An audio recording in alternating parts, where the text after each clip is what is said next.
Ісусу Христу. Ісус сказав, як було б дні Ноя та Лота, так буде і пришестя Сина Людського. Тоді люди глузували з праведників.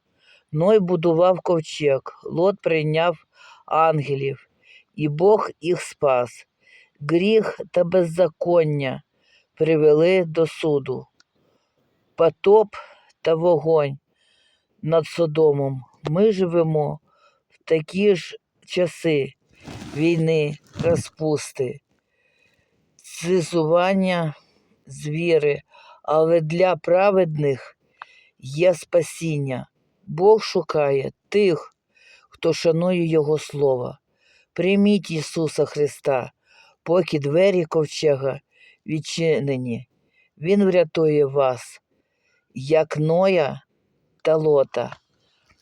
Амінь.